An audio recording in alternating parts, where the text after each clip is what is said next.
Halo, selamat datang di Dinda Ayu Sabrina Channel. Assalamualaikum warahmatullahi wabarakatuh. Halo semuanya, apa kabar hari ini? Semoga baik selalu ya. Sebelum memulai, alangkah baiknya kita kenalan dulu dong ya, karena tak kenal maka tak sayang. Nah, perkenalkan, nama saya Dinda Ayu Sabrina, NIM 293. Nah, karena kita udah pada kenal nih, sekarang langsung aja ke materi yang akan kita bahas hari ini. Kira-kira ada yang tahu nggak hari ini kita mau bahas apa? Nah, betul sekali, kita akan membahas mengenai masa kejayaan Islam. Nah, di sini kita akan memahami sedikit materi mengenai periodisasi sejarah Islam. Lalu ada masa kejayaan Islam, serta tidak lupa tokoh-tokoh pada masa kejayaan Islam. Nah, langsung aja nih ya. Untuk poin yang pertama, kita akan membahas mengenai periodisasi sejarah Islam. Nah, langsung saja nih kita masuk ke poin yang pertama. Ada Harun Nasution dalam buku Islam ditinjau dari berbagai aspeknya membagi sejarah Islam ke dalam 3 periode besar. Nah, apa aja sih periode besar yang dimaksud itu? Nah, yang pertama ada periode klasik pada tahun 650 sampai 1250 Masehi. Periode klasik ini merupakan periode kejayaan Islam yang dibagi ke dalam 2 fase. Nah, yang pertama ada fase ekspansi, integrasi pada tahun 650 sampai 1000 Masehi. Lalu yang kedua ada fase disintegrasi pada tahun 1000 sampai 1250 Masehi. Lalu yang kedua ada periode pertengahan pada tahun 1250 sampai 1800 Masehi. Periode pertengahan ini merupakan periode kemunduran Islam yang dibagi ke dalam 2 fase, yaitu ada fase kemunduran pada tahun 1250 sampai 1500 Masehi, dan yang kedua ada fase munculnya ketiga kerajaan besar pada tahun 1500 sampai 1800 Masehi yang dimulai dengan zaman kemajuan pada tahun 1500 sampai 1700 Masehi dan zaman kemunduran pada tahun 1700 sampai 1800 Masehi. Nah, yang ketiga nih ada periode terakhir yaitu periode modern pada tahun 1800 dan seterusnya. Periode modern ini merupakan periode kebangkitan umat Islam yang ditandai dengan munculnya para pembaharu Islam. Lanjut nih masuk ke poin yang kedua. Kita akan membahas mengenai masa kejayaan Islam itu sendiri. Ada yang tahu tidak kapan kejayaan Islam terjadi? Nah, betul. Masa kejayaan Islam terjadi pada sekitar tahun 650 sampai 1250 Masehi. Periode ini disebut periode klasik. Pada kurun waktu itu terdapat 2 kerajaan besar, yaitu Kerajaan Umayyah atau sering disebut Daulah Umayyah dan Kerajaan Abbasiyah yang sering disebut dengan Daulah Abbasiyah. Nah, lalu pada masa Bani Umayyah perkembangan Islam ditandai dengan, ada yang tahu nggak?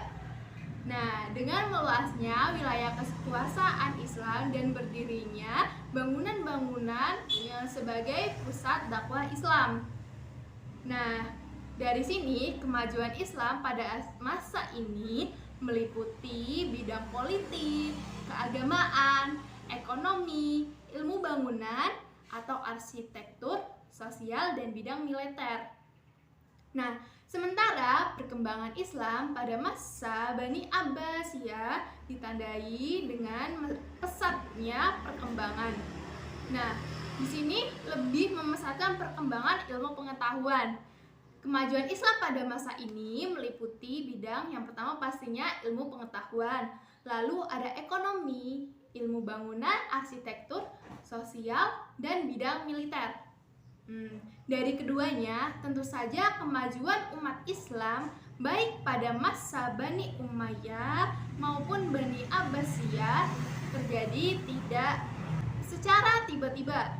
Akan tetapi ada penyebabnya. Kira-kira ada yang tahu nggak penyebabnya apa? Nah, penyebabnya disebabkan oleh faktor internal dan faktor eksternal. Faktor internalnya antara lain ada konsistensi dan istiqomah umat Islam kepada ajaran Islam. Nah, lalu yang kedua, ajaran Islam yang mendorong umatnya untuk maju. Nah, yang ketiga nih, Islam sebagai rahmat seluruh alam.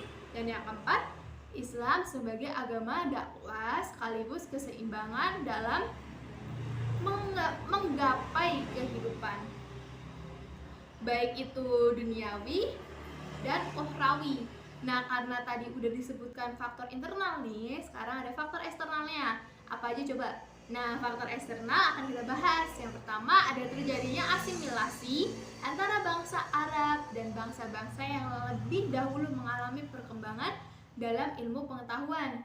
Nah, pengaruh Persia pada saat itu sangat penting di bidang pemerintahan. Selain itu, mereka banyak berjasa dalam perkembangan. Nah, baik perkembangan ilmu filsafat dan sastra. Adapun pengaruh Yunani yang masuk melalui berbagai macam terjemah dalam banyak bidang, terutama nih pada bidang ilmu, yaitu filsafat. Lalu yang kedua nih, ada gerakan terjemah pada masa periode klasik. Nah, usaha penerjemahan kitab-kitab asing dilakukan dengan giat sekali. Pengaruh gerakan terjemahan terlihat dalam perkembangan.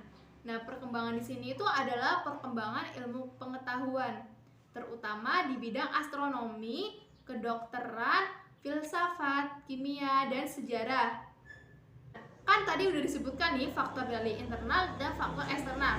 Selain faktor yang sudah dijelaskan tadi, kejayaan Islam disebabkan pula oleh adanya gerakan ilmiah atau etos.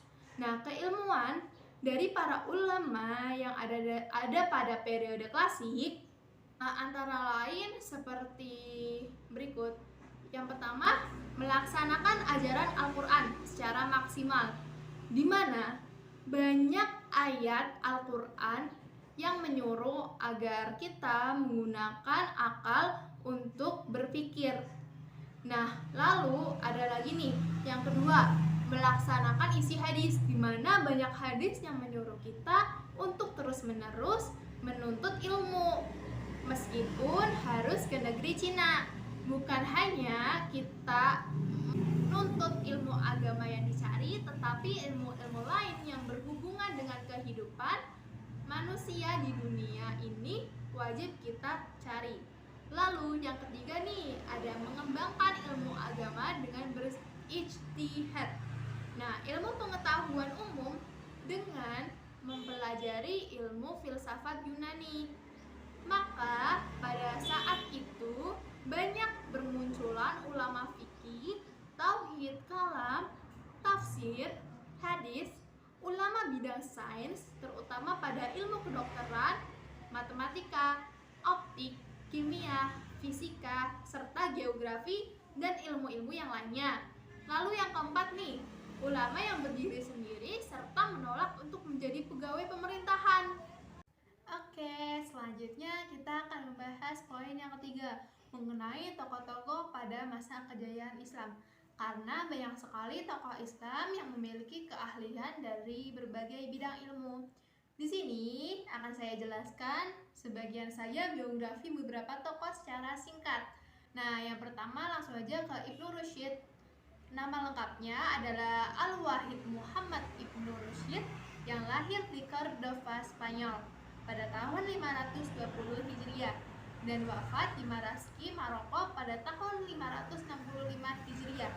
Beliau menguasai ilmu fikih, ilmu kalam, sastra Arab, matematika, fisika astronomi, kedokteran, serta filsafat. Karya-karya beliau antara lain Kitab Bidayah Al-Mujtahid, kitab yang membahas tentang fikih. Lalu ada Kuliat fi At-Tib, buku tentang kedokteran yang dijadikan pengembangan bagi para mahasiswa kedokteran di Eropa. Lalu ada Fasal Al-Magal fi Maba'in Al-Hikmat wal Asyariat. Ibnu Rusyid berpendapat antara filsafat dan agama Islam tidak bertentangan. Bahkan Islam menganjurkan para penduduknya untuk mempelajari ilmu filsafat. Nah, lanjut tokoh yang kedua, ada Al-Ghazali. Nama lengkapnya Abu Hamid Al-Ghazali, lahir di desa Ghazalah, dekat Tus, Iran Utara pada tahun 450 Hijriah dan wafat pada tahun 505 Hijriah di Tus juga. Beliau dididik dalam keluarga dan guru yang zuhud atau hidup sederhana dan tidak tamak terhadap duniawi. Beliau belajar di Madrasah Imam Al-Luwaini setelah beliau menderita sakit. Nah, beliau berhalwat atau mengasingkan diri dari halayak ramai dengan niat beribadah mendekatkan diri kepada Allah Subhanahu wa Ta'ala, dan kemudian menjalani kehidupan tasawuf selama 10 tahun di Damaskus, Yerusalem, Mekah, Madinah, dan Tus. Adapun jasa-jasa beliau terhadap umat Islam antara lain sebagai berikut. Nah, yang pertama nih, beliau berhasil memimpin Madrasah Jizamiyah di Baghdad dan sekaligus sebagai guru besarnya. Nah, lalu yang kedua, beliau mendirikan madrasah untuk para calon ahli fikih di Tus. Lalu yang ketiga, menulis berbagai macam-macam buku yang jumlahnya mencapai 288 buah mengenai tasawuf, teologi, filsafat, logika, dan fikih. Di antara bukunya yang terkenal yaitu Ihya Ulum Ad-Din, yakni membahas masalah-masalah ilmu akidah, ibadah, akhlak, dan tasawuf berdasarkan Al-Quran dan hadis. Dalam bidang filsafat, beliau menulis Tahawu Al-Falasifah atau tidak konsistennya para filsuf. Al-Ghazali merupakan ulama yang sangat berpengaruh di dunia Islam sehingga mendapat gelar yaitu Hujatul Islam atau bukti kebenaran Islam. Nah, yang ketiga nih, ada tokoh Al-Kindi. Nama lengkapnya Yakub bin Ishaq Al-Kindi. Lahir di Kufah pada tahun 805 Masehi dan wafat di Baghdad pada tahun 873 Masehi. Al-Kindi termasuk cendekiawan muslim yang produktif.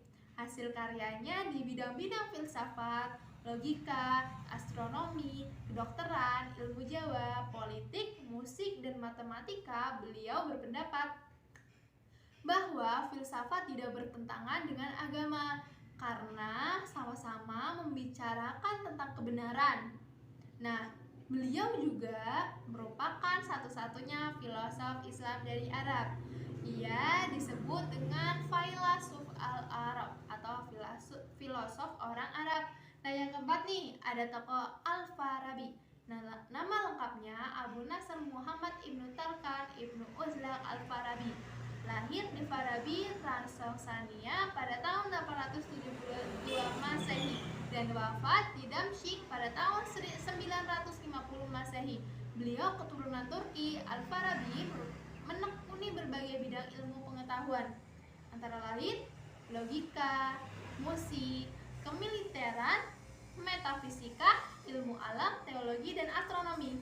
Di antara karya ilmiah yang terkenal berjudul Ar-Royu Ahlul Al-Madinah wal Afadilah, pemikiran tentang penduduk negara utama. Nah, yang terakhir nih, ada Ibnu Sina, pasti udah tahu dong ya.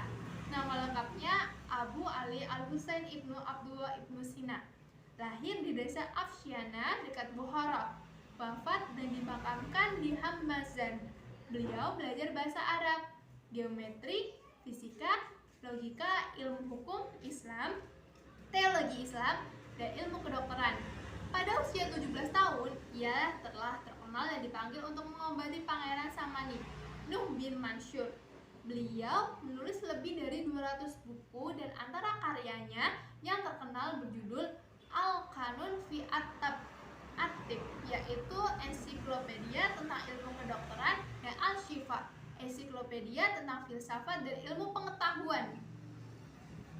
Nah, itu hanya sebagian tokoh-tokoh yang telah dijabarkan. Nah, masih banyak tokoh-tokoh yang belum kita jabarkan. Nah, cukup sekian materi yang saya sampaikan. Sampai jumpa di pertemuan yang berikutnya. Wassalamualaikum warahmatullahi wabarakatuh. Dah, sampai jumpa.